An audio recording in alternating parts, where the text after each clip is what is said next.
तद्ध तद्वनं नाम तद्ध न मित्यो पासितव्यम स य एतदेवं वेदापि हैनं सर्वाणि भूतानि सम्मानन्ति तद्हा तद्वनं नाम तद्धनम् इति उपासितव्यम् स य एतद् एवं वेद ह एनं सर्वाणि भूतानि अभिसम्मानन्ति उपनिषदं वो ब्रूहीत्युक्ता ता उपनिषद ब्राह्मीं वाव ता उपनिषदमब्रुमेति उपनिषदं वो ब्रूहि इति उक्त्वा ते उपनिषद ब्राह्मीं वाव उपति उपनिषदम् अब्रुवम् इति। तो देखो कहते हैं तद्हा तद्वनम नाम तद्धनमित्युपासितव्यम् स य एतदेवम् तद्हा तद वजनम ये जो ब्रह्म है तद्वनम ये वन है। वन है अर्थात यहाँ पर वन का मतलब कि जंगल से नहीं है। वनम योग्यम पूजनीयम ये पूजनीय है योग्य है। किसके योग्य है? भक्ति के योग्य है। अर्थात उसकी वन नाम से ये वन में कहते हैं उपासितव्यम उपासना करनी चाहिए। यानी वन का अब दूसरा अर्थ भी लगा देते हैं कि जैसे वन होता है जंगल, अब वन में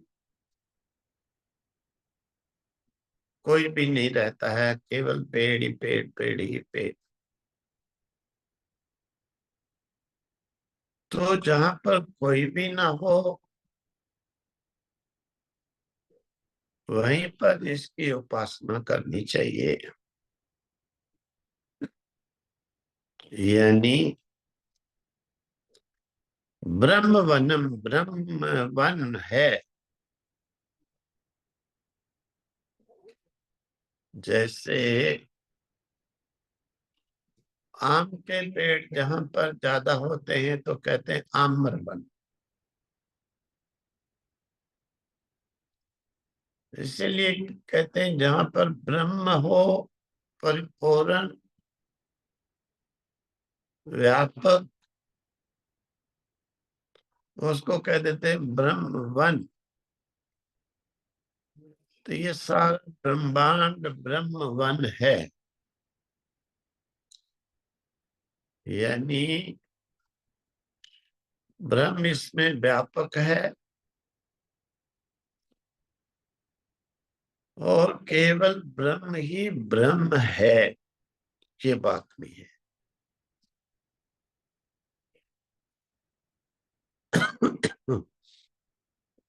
जो दिखाई देता है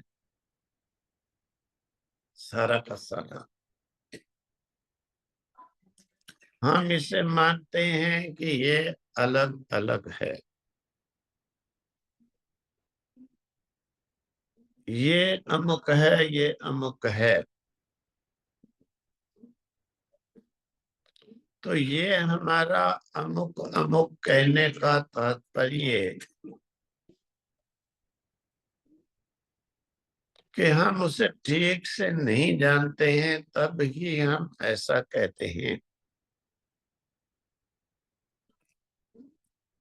हम ठीक से इसे नहीं जानते हैं तब ही ऐसा कहते हैं। तो कहते हैं ठीक से जानने पर क्या कहेंगे? कहते हैं दृष्टि ज्ञान में कृत्वा पश्य ब्रह्मयम जगत। अगर ज्ञान में दृष्टि करोगे, ये सारा जगत जो है ब्रह्म में ही दिखाई देगा।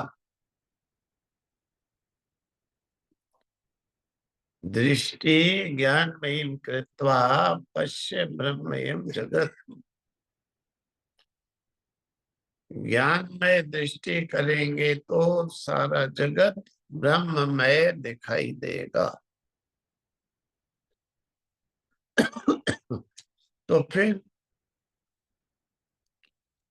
कहने का ये अभिप्राय हुआ, हम जो ब्रह्म से भिन्न देखते हैं ये वास्तविकता नहीं है, हमारे दोष के कारण है। इसीलिए जो उसे ज्ञान में दृष्टि से ब्रह्ममयम देखता है, वेदा अभिहेनम सर्वाणि भूतानि संवांछन्ति।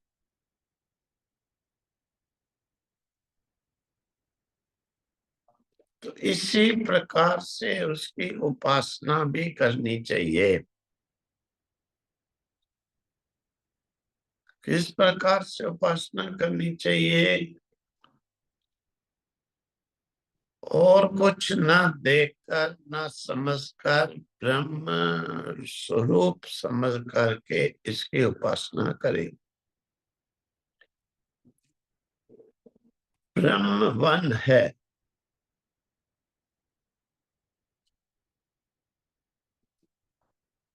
तो ब्रह्म के सही स्वरूप को जो जानता है, ब्रह्म के सही स्वरूप को जो जानता है,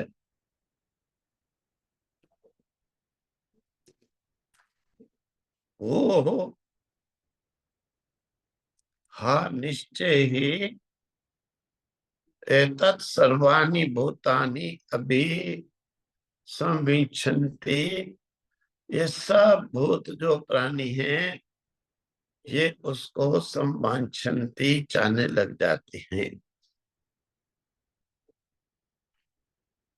उसकी ओर आकृष्ट होते हैं, यानी संवांछन्ति, उसके ही अधीन हो जाते हैं, उसके भक्त बन जाते हैं। तो कहते हैं उपनिषदम भो ब्रूहि इति उक्त्वा, ब्रूह इति उक्त्वा न उपनिषद ब्राह्मी वाता उपनिषद ब्रुवम् इति उपनिषदं भो इति उक्त्वा। भो शिष्य कहता है कि हे महाराज, उपनिषदम उपनिषदम ब्रूहि, उपनिषद को कहिए,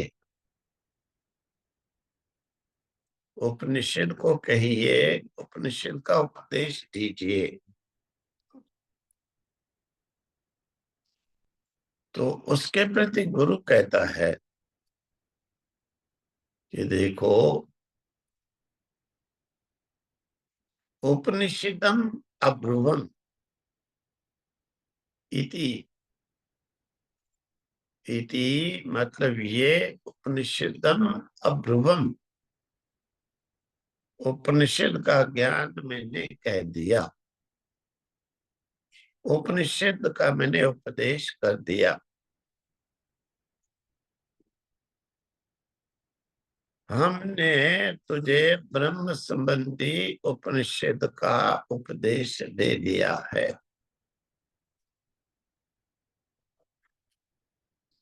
अब इस प्रकार से शिष्य के प्रति उस ब्रह्म के उपदेश को करने के बाद भी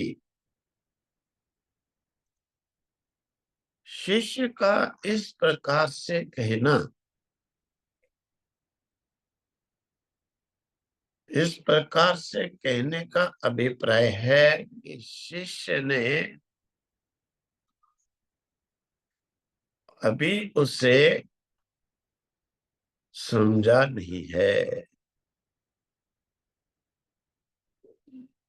शिष्य ने उसे अभी समझा नहीं है।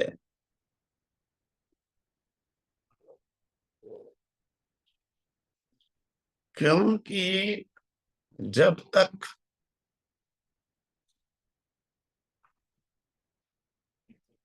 तक शिष्य के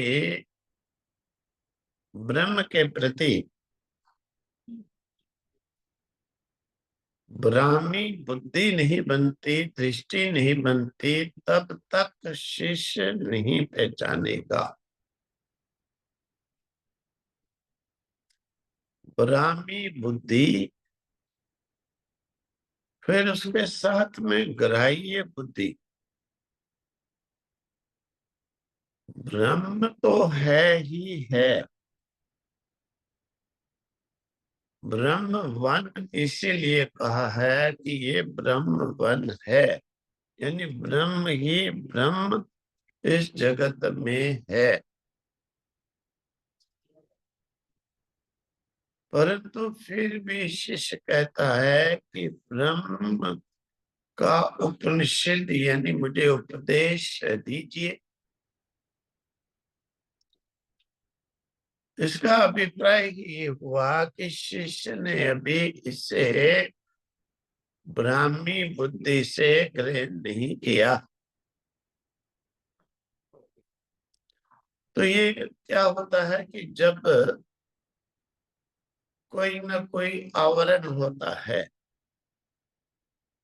जब कोई आवरण होता है तो आवरण के रहते हुए देखने पर भी वस्तु वैसी नहीं दिखाई देती है।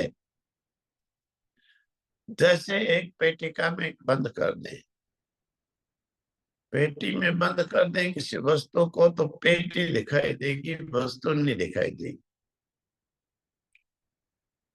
देख तो हम रहे हैं, देख तो हम रहे हैं, परंतु वस्तु नहीं दिखाई दे रही है, पेटी दिखाई दे रही है। तो आवरण क्या करता है? देखते हुए भी कुछ और दिखाता है। आवरण का काम है कि देखते भी उसे कुछ और दिखाना। तो फिर आवरण का जब तक भंग न हो तब तक कितना भी देखते रहो, तब तक कितना भी देखते रहो, वास्तविक वस्तु नहीं दिखाई देगी। इसलिए कहते हैं देखो, आवरण का भंग कैसे हो? आवरण कैसे भंग हो? तो कहते हैं पहले आवरण को तो हम समझें आवरण है क्या। फिर जब आवरण को समझेंगे तभी जाकर जाकर आवरण को भंग कर सकेंगे। जब तक हम आवरण को जानते ही नहीं है तो हम भंग कहाँ से करेंगे?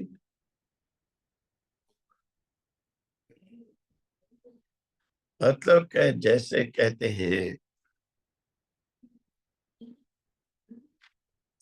शत्रु को जानने के बाद शत्रु को जीता जा सकता है। अगर हम शत्रु को जानते ही नहीं है, देखते ही नहीं है, तो शत्रु को जीत कैसे सके? सर्वप्रथम शत्रु को जानना जरूरी है, तब ही शत्रु के फिर रहने के स्थानों को जानना। तो शत्रु के रहने के स्थानों को हम जानेंगे तब शत्रु को हम बड़ी आसानी से जीत सकते हैं। हम जानते हैं कि ये शत्रु है, ये यहाँ छिपा है। ये जो ब्रह्म ज्ञान की प्रतिष्ठा है, तो कहते हैं इसका जो शत्रु जो हमें ब्राह्मी बुद्धि नहीं होने देता है, वो आवरण रहता कहाँ पर है? जब हम जान जाएंगे, उस आवरण को हम भंग करने के लिए, नष्ट करने के लिए प्रयास करेंगे। असर नहीं भी हुआ तो हम जान तो गए कि ये आवरण है और इसके अंदर जो छुपा हुआ रहस्य है वो ये है, वस्तु है। तो भी इस प्रकार से आवरण भंग नहीं कर पाएंगे, अगर तो समझ तो जाएंगे इसे भंग, ये हमारा ग्राह्य है, ये अग्राह्य है। इसीलिए कहते हैं अब उस आवरण के लिए उस ब्रह्म से भिन्न जो जगत वृत्ति है, दृष्टि है, उसे समझाने के लिए गुरु प्रयास करेंगे कि शिष्य को जिससे बोध हो जाए कि जो तुम देख रहे हो ये वो नहीं है, ये वो नहीं है। तो वास्तविक तो कुछ और ही है। हमने मान रखा था केवल शरीर के द्वारा होने वाले जो प्रत्यक्ष प्रमाण, बस यही सब कुछ है। लेकिन जानने के बाद, आवरण भंग करने के बाद निकला कुछ और। उसे फिर आगे समझाएंगे। आज इतने ही रख लें। ओम तत्सत।